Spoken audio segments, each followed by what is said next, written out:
জয় হিন্দ বন্ধুসকল, স্বাগতম জনাইছো মোৰ ইউটিউব চেনেললৈ। আশা কৰিছো আপোনালোকৰ প্ৰেক্টিছ ভালদৰে চলি আছে। তো বন্ধুসকল, আপোনালোকৰ যি আসাম কামাণ্ডোৰ ফিজিকেল টেষ্ট অনুষ্ঠিত হোৱাৰ পাছত যোনটো সাইকোমেট্ৰিক টেষ্ট অনুষ্ঠিত হ'ব, সেই সাইকোমেট্ৰিক টেষ্টৰ ওপৰত আজি আমি আলোচনা কৰিম। আৰু এটা কথা মই আপোনালোকক কৈ দিছোঁ যে আসাম পুলিচ ABUB যোনটো অৰেল বা ভাইভা টেষ্ট হয় আৰু আসাম কামাণ্ডোৰ যোনটো সাইকোমেট্ৰিক টেষ্ট হয়, দুইটা টেষ্ট বেলেগ বেলেগ। অৰেল বা ভাইভাত আপোনালোকক জেনেৰেল নলেজৰ কুৱেশ্যন সোধাটো সুধিবই, এটা নহয় এটা হ'লেও, কিন্তু যোনটো সাইকোমেট্ৰিক টেষ্ট হ'ব তাত আপোনালোকক জেনেৰেল নলেজৰ কুৱেশ্যন নকৰিব পাৰে। কিয় কৈছোঁ, মই যেতিয়া সাইকোমেট্ৰিক টেষ্ট দিবলৈ গৈছিলোঁ তেতিয়া মোক কোনো ধৰণৰ জেনেৰেল নলেজৰ কুৱেশ্যন সোধা নাছিলে। সেইকাৰণে কৈছোঁ আপোনালোক জেনেৰেল নলেজৰ কুৱেশ্যন নকৰিব পাৰে। আজি আমি আলোচনা কৰিম আসাম কামাণ্ডোৰ সাইকোমেট্ৰিক টেষ্ট দিবলৈ যাওঁতে আপোনালোকে কি পিন্ধি যাব, মোক কি কুৱেশ্যন কৰিছিলে আৰু মই কিমান নাম্বাৰ পাইছিলোঁ, এই তিনিটা কথা আজি আমি ভিডিঅ'টোত আলোচনা কৰিম। প্ৰথম কথা হ'ল, আপোনালোকে সাইকোমেট্ৰিক টেষ্ট দিবলৈ যাওঁতে কি পিন্ধি যাব। আপোনালোকে দাড়ি চুলি পৰাপক্ষত ধুনীয়াকৈ কাটি যাব, দীঘল দাড়ি দীঘল চুলি নাৰাখিব।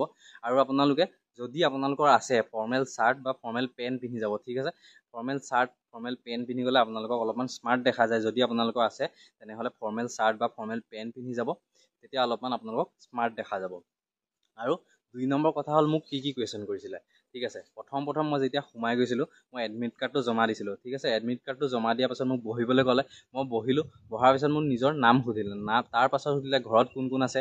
তেতিয়া মই কৈছিলোঁ মা, পাপা, দাদা, বাইদেউ, ভণ্টি, এনেদৰে যোন আছে ঘৰত মই ক'লোঁ। তেতিয়া মোক উল্টাই কুৱেশ্যন কৰিলে যে তোমালোকে সকলোৱে দেউতাক পাপা বুলি কিয় কোৱা।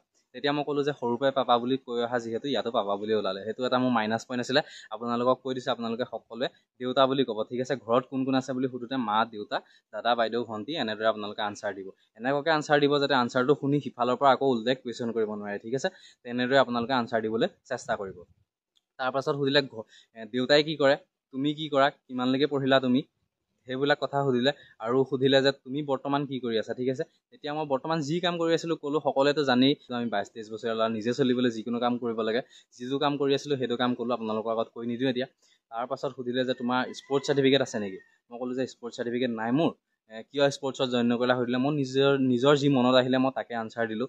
আৰু সুধিলে তুমি কিমানলৈকে পঢ়িলা, সেইবিলাক কথা ক'লোঁ। পঢ়া কিয় সামৰিলা, মোৰ নিজৰ মনত যি আহিলে মই সেয়া আনচাৰ দি গ'লোঁ। তাৰপাছত সুধিলে যে তোমাৰ এক্সট্ৰা কোৱালিফিকেশ্যন কি আছে।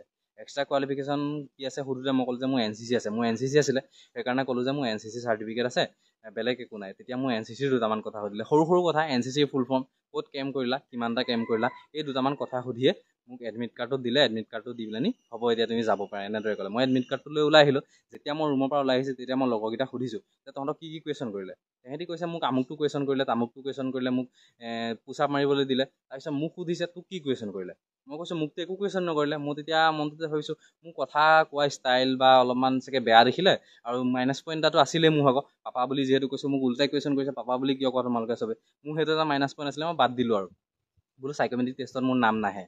এনেদৰে ভাবি লওঁ, তেহেঁতেও যিহেতু ইমানখিনি কুৱেশ্যন কৰিছে, মোক কুৱেশ্যন নকৰিলে, এটাও জেনেৰেল নলেজৰ কুৱেশ্যন নকৰিলে। তেহেঁতক 2-এটা হ'লেও সুধিছে, কিছুমান সুধিছে, কিছুমানক নাই সোধা। আৰু বেলেগ কুৱেশ্যন কৰিছে, স্পৰ্টছৰ কিছুমান নাম সুধিছে, কাৰোবাৰ নাম সুধিছে, ফুটবল খেলে, কাক ভাল পোৱা বেছি ফুটবল খেলুৱৈ, এইবোৰ কিবা কিবি হৈছে। মোকতো একোৱেই নুসুধিলে। তাৰপাছত মই ভাবিছোঁ মোৰ নাম নাহে আৰু বাদ দে।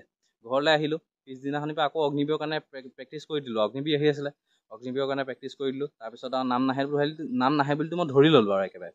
তাৰপাছত মই কি কৰিলোঁ, অগ্নিবীৰৰ কাৰণে প্ৰেক্টিছ কৰি অগ্নিবীৰৰ ইণ্টাৰভিউ দিবলৈ গ'লোঁ। ফিজিকেল মেডিকেল ক্লিয়াৰ কৰি ঘৰলৈ আহিছোঁ। এদিন থকাৰ পাছতে কামাণ্ডো যোনটো ৰিজাল্ট হয়, মেইন ৰিজাল্টটো দিছে। তেতিয়া মই ৰিজাল্টটো চাইছোঁ, কংগ্ৰেচুলেশ্যন বুলি আছে, কংগ্ৰেচুলেশ্যন ইউ আৰ চিলেক্টেড, এনেদৰে আছে। মই তেতিয়া চাইছোঁ সাইকোমেট্ৰিক টেষ্ট নিবলৈ। সাইকোমেট্ৰিক টেষ্টত মই 17 নম্বৰ পাইছিলোঁ, ঠিক আছে। একো কুৱেশ্যন নকৰাকৈ মোক সাইকোমেট্ৰিক টেষ্টত 17 নম্বৰ দিছিলে। সেইকাৰণে আপোনালোকক মই প্ৰথমতে কৈ দিছিলোঁ ভিডিঅ'টোত, আপোনালোকক সাইকোমেট্ৰিক টেষ্টত কোনো ধৰণৰ কুৱেশ্যন নকৰিব পাৰে। অলপমান স্মাৰ্টনেছ দেখালে হ'ল। আপোনালোকে ৰুমত কেনেদৰে আপোনালোকে সোমাই যাব, আপোনালোকক প্ৰত্যেকটো কথা লক্ষ্য কৰা হ'ব। যেতিয়া আপোনালোকে ৰুমত সোমাই যাব তেতিয়াৰ পৰাই আপোনালোকক সাইকোমেট্ৰিক টেষ্টত লক্ষ্য কৰা হ'ব। সেইকাৰণে কৈছোঁ আপোনালোকে অলপমান স্মাৰ্টনেছ দেখালেই হ'ল। আজিৰ ভিডিঅ'টোত কেৱল মোৰ নিজৰ কথাখিনি আপোনালোকৰ লগত শ্বেয়াৰ কৰিলোঁ। নেক্সট ভিডিঅ'ত আপোনালোকে সাইকোমেট্ৰিক টেষ্টৰ কাৰণে কেনেদৰে প্ৰিপেৰেশ্যন কৰিব, কেনেদৰে আপোনালোকে ৰুমত সোমাই যাব, কেনেদৰে আপোনালোকে চকীত বহিব, কেনেদৰে কথা ক'ব আৰু কেনেধৰণৰ কুৱেশ্যন চাব, সকলোখিনি কথা নেক্সট ভিডিঅ'টোত আমি আলোচনা কৰিম। আজিলৈ ভিডিঅ'টো ইমানতে সমাপ্ত কৰিছোঁ। পুনৰ লগ পাম অন্য এটা ভিডিঅ'ত। ধন্যবাদ।